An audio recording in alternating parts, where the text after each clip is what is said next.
Hey guys, we just completed a Certified ScrumMaster class, and many of you may find yourselves getting ready to take the CSM exam.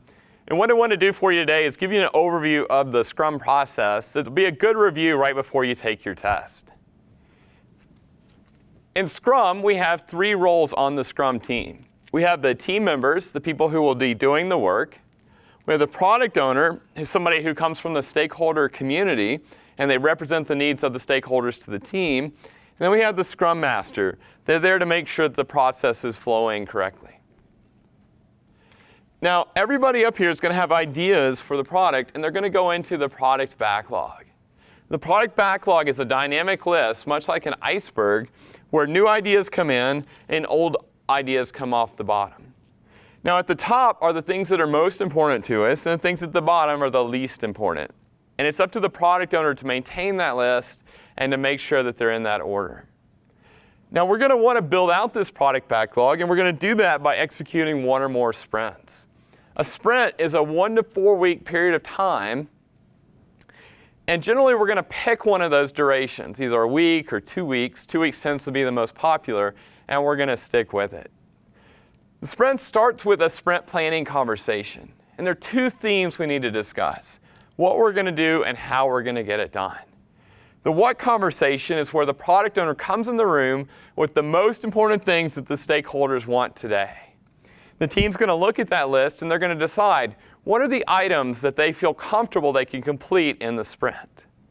Once that's established, we will have the how conversation where the team is going to take the items, they're going to break them down into the tasks necessary to get the work done. And that's what we do in sprint planning.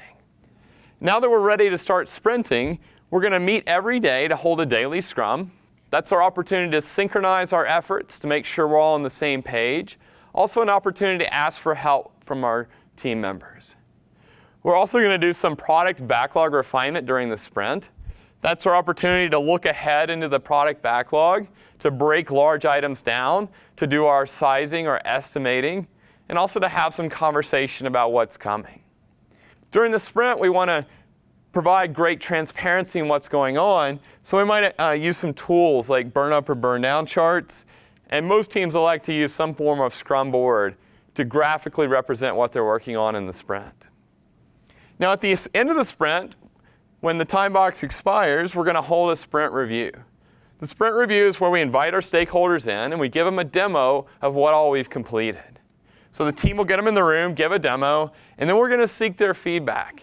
Stakeholder feedback will then go into the product backlog for future consideration in future sprints. After that's done, we'll thank the stakeholders for their participation, and then the whole Scrum team will gather for the sprint retrospective.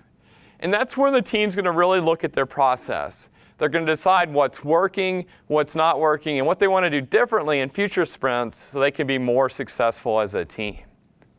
Now what comes out of the sprint is what we call a potentially shippable product increment. That's going to be a functional piece of the product that can immediately deliver value to the stakeholders.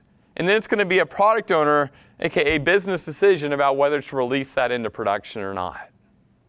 Now the sprint cycle continues until one of several things happens. One, we could run out of items in our product backlog. Two, we could hit a constraint like time or budget. Those could be up. Or three, we might deliver enough value that the stakeholders no longer want to continue. They're happy with what the team has produced. So that's an executive overview of the Scrum process. I hope it helps you as you go to take your CSM exam. Good luck, and please let me know how it went in the comments below.